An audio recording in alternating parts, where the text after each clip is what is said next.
جو بھی ایگریوڈ تھے وہیں سے کاؤنٹر اٹیک آنا تھا نا۔ اب آئیے یہود کی طرف۔ ظاہر بات ہے کہ جزیرہ نما عرب سے یہودیت کا خاتمہ ہو گیا۔ اس کے بعد مجھے اکثر اس معاملے میں یاد آ جایا کرتی ہے ایک پکچر کبھی کسی زمانے میں دیکھی تھی، ہیلن آف ٹرائے۔ وہ ٹرائے کا گھوڑا تو بہت سے لوگوں نے سنا ہوگا نا، کہانی ایسی ہے کہ ان کے تو اسپارٹا اور ٹرائے کے آپس میں جنگ تھی، اس میں وہ گھوڑا ایک بنا کر اس کے اندر چھپا کر فوجیوں کو وہ شہر کے اندر لے گئے تھے۔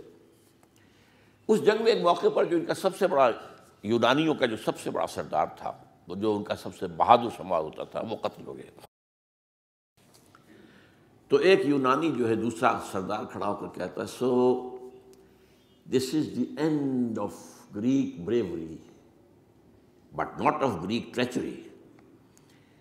یہ یونانیوں کی بہادری کا تو خاتمہ ہو گیا اس شخص کی موت کے ساتھ، یونانیوں کی عیاری تو ختم نہیں ہوئی نا۔ تب اس نے پھر یہ پہلے تو پسپائی کروا لی، سب کے سب چلے گئے۔ اب یہ ٹرائے والے دیکھ رہے جا رہی ہیں فوجیں چلی گئیں، جہازوں میں بیٹھ کے بھی روانہ ہو گئے۔ پھر کچھ عرصے کے بعد واپس آئے، خفیہ طور پر گھوڑا بنا کر لائے بہت بڑا، اس کے پیٹ میں اپنے فوجی بھرے۔ اب وہ جو ہے لوگوں نے دیکھا بعد میں ٹرائے کا گھوڑا ہے، اس کو وہ لوگ اندر لے گئے، وہ خوشیاں منا رہے ہیں فتح کی۔ رات کو جب وہ شراب کے نشے میں دھت ہو چکے ہوئے تھے، وہ اس میں سے نکلے، پیٹ میں سے انہوں نے قتل کیا ہے۔ تو وہ ٹریچری ہے۔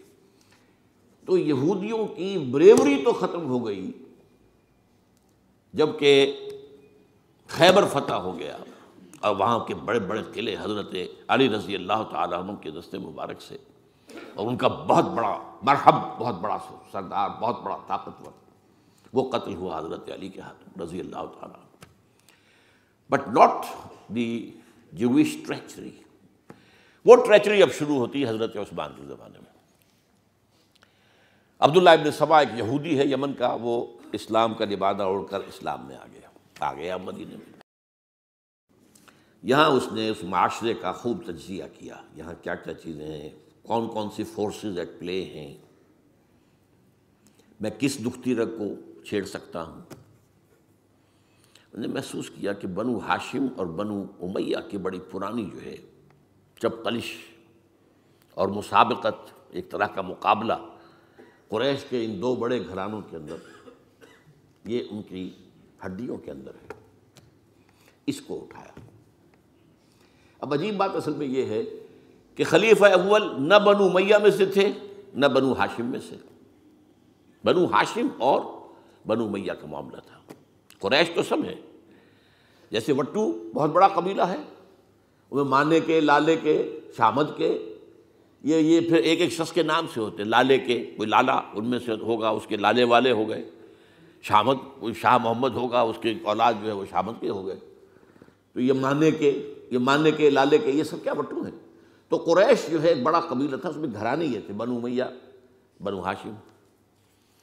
حضرت ابو بکر نہ بنو ہاشم میں سے تھے نہ بنو امیہ میں سے تھے، بنو تیم میں سے تھے، چھوٹا سا قبیلہ تھا۔ حضرت عمر بھی نہ بنو ہاشم میں سے تھے نہ بنو امیہ میں سے تھے، بنو عدی میں سے تھے۔ اب یہ حضرت عثمان تھے کہ جو بنو امیہ میں سے تھے۔ یہاں سے اس نے اٹھائی بات اور ایسی ایسی باتیں شروع کی جو عوام جو ہیں، جو پورا رسوخ فی العلم حاصل نہیں ہوتا، وہ اس کے اندر بہہ جاتے ہیں۔ دیکھو یہ کیسے ہو سکتا ہے کہ ہمارے نبی جو ہیں وہ تو زمین میں دفن ہیں اور عیسیٰ جو ہے آسمان پر بیٹھے ہیں، اور عیسیٰ تو دوبارہ آئیں گے اور ہمارے نبی نہیں آئیں گے وہ بھی آئیں گے۔ اور ہر نبی کا ایک وصی ہوتا ہے، محمد کا وصی علی ہے، اسے ہونا چاہیے خلیفہ، وہ بنو ہاشم میں سے ہے۔ باقی جو بھی خلیفہ بنا ہے غاصب ہے، ابو بکر غاصب، عمر غاصب، اور اب جو ہے سب سے بڑا غاصب نہیں غصاب کہہ لیں اس کو، وہ تو بنو امیہ میں سے عثمان۔ ہاؤ کم، کیسے خلافت اس کی؟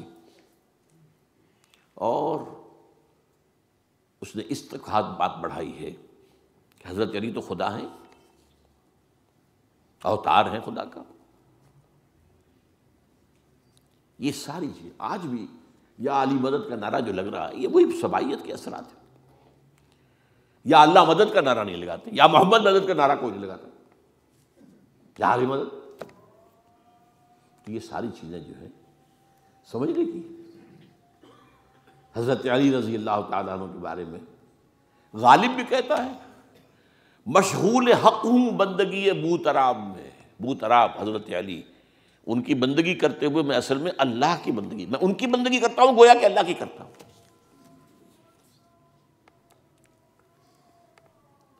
ہر چند علی کی ذات نہیں ہے خدا کی ذات، لیکن نہیں ہے ذات خدا سے جدا علی۔ یہ ساری باتیں اس نے پھیلائی اور فتنہ برپا کر، اور اس کی ایک خاص ٹیکنیک اس نے ایجاد کی۔ سب سے پہلے اس نے جا کر کوفے میں اپنا میدان جمایا۔ حضرت عثمان کے بارے میں تو اپنا بہت ہی، وہ تو اپنے رشتہ داروں کو پالتا ہے، ان کو عہدے سارے اپنے رشتہ داروں کو دے دیے ہیں، اور انہیں دولت انہیں دیتا ہے، یہ کرتا ہے، معاذ اللہ معاذ اللہ۔ وہاں پہ ذرا کسی نے جو وہاں کے گورنر تھے ذرا بات پرس کی، تو وہاں اپنے ہم خیال چھوڑ کر شام چلا گیا، وہاں جا کے وہی بات، وہاں ایک گروپ بنا لیا، پھر مصر چلا گیا، وہاں جا کر وہی بات۔ اب ظاہر بات ہے اس زمانے میں نہ کوئی ٹیلی کمیونیکیشن، نہ کوئی ٹیلی فون، نہ کوئی تار، کوئی اطلاعات کا وہاں پہنچنا وغیرہ۔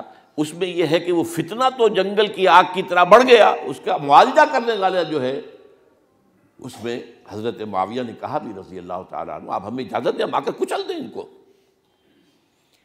گورنر تھے شام کے، انہوں نے کہا میں فوجیں لے کر آتا ہوں، ان کو کچل دیتا ہوں۔ حضرت عثمان فرماتے نہیں، جب تک یہ کوئی ایسا جرم کر نہ دیں کہ جس پر کو وہ گویا کہ زد میں آ جائے، قانون کی زد میں۔ اگر یہ مجھے قتل کرنا چاہتے ہیں قتل کر دیں، پھر اس سے قصاص لے لینا، لیکن جب تک یہ قتل کرتے نہیں تو میں کس جرم میں انہیں ماروں؟ عمرو بن العاص کی طرف سے آتا رہا، لیکن نہیں۔ بہرحال یہ فتنہ اتنا بڑھا اتنا بڑھا اتنا بڑھا، مدینے میں حضرت علی کہتے رہے آپ ہمیں اجازت دیں، ہم ان کو ختم کریں۔ نہیں، یہ ایک علیحدہ بات ہے، میری کتاب جو ہے شہید مظلوم کا مطالعہ کیجیے، آپ اس کی تفصیل میں جانے کا یہ موقع نہیں ہے۔ یہ کتنی بڑی عظیمت ہے، لوگ سمجھتے ہیں کہ یہ تو بڑی کمزوری دکھائی حضرت عثمان، میں کہتا ہوں اس سے بڑی عظیمت کوئی نہیں ہو سکتی۔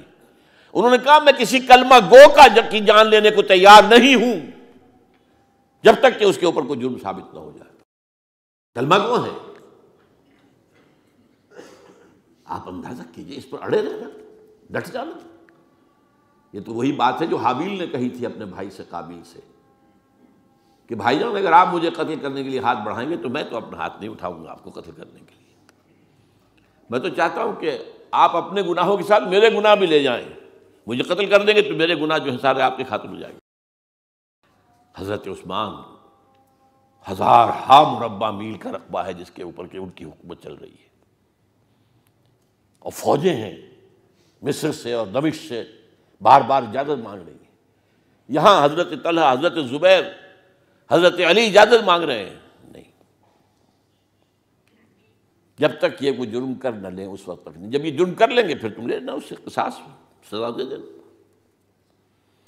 چنانچہ آخری وقت تک بھی یہ ہوا ہے کہ حضرت علی کے دونوں صاحبزادے حضرت حسن، حضرت حسین، حضرت عثمان کے دروازے پر کھڑے پہرا دے رہے تھے، عبداللہ ابن زبیر پہرا دے رہے تھے، لیکن وہ جو بلوائی تھے وہ پچھواڑے سے کہیں دیوار پھلانگ کے گئے، انہوں نے حضرت عثمان کو شہید کیا رضی اللہ تعالیٰ۔ یہ ہے اصل میں یہودیت کا بیک لیش، یہودیت کا انتقام، اور جو سازشی ذہن اللہ نے ان کو دے رکھا ہے اس میں کوئی شک نہیں۔ ذہین انتہائی تباہ قوم ہے، لیکن ان کا جسے ہم کہتے ہیں ایول جینیس، تو ان کی ذہانت کا جو ہے میدان سازش، اور اس میں اتنے ماہر ہیں کہ وہ زخم لگایا ہے اسلام کو، جسد ملی کو، ابھی تک اس سے خون نکل رہا ہے۔ یہ سنیت اور شیعت کی تقسیم کہاں سے شروع ہوئی؟ وہی سبائیت، وہی سے تو ہے نا۔ حالانکہ جب حضرت علی کی بیعت ہو گئی ہے تو حضرت علی نے پھر عبداللہ ابن سبا سے کہا توبہ کرو، تم کہتے ہو کہ میں خدا ہوں، توبہ کرو ورنہ میں تمہیں زندہ جلا دوں گا۔ نہیں، تم ہماری جتنی چاہے آزما لو، ہم کہتے تم اللہ ہو۔ اسے 40 آدمیوں سمیت حضرت علی نے زندہ جلوایا، اور یہ بات اہل تشیع کی کتابوں میں لکھی ہوئی ہے۔ بدقسمتی سے آج کل اگر کوئی بات کی جاتی ہے عبداللہ ابن سبا کے خلاف تو وہ سمجھتے ہیں کہ یہ شیعت کے خلاف بات ہو رہی ہے۔ حضرت علی نے تو خود ان کی اپنی کتابوں کے مطابق عبداللہ ابن سبا اور اس کے 40 ساتھیوں کو زندہ جلایا۔ تو خدا ہے، تو ہمیں آزما رہا ہے۔ وَلَنَبْلُوَنَّكُمْ بِشَيْءٍ مِّنَ الْخَوْفِ وَالْجُوعِ وَنَقْصٍ مِّنَ الْأَمْوَالِ وَالْأَنفُسِ وَالثَّمَرَاتِ، بس اسی طرح ہماری آزمائش کر رہا ہے۔ بہرحال یہ ہے پس منظر حضرت عثمان کی شہادت کا رضی اللہ عنہ۔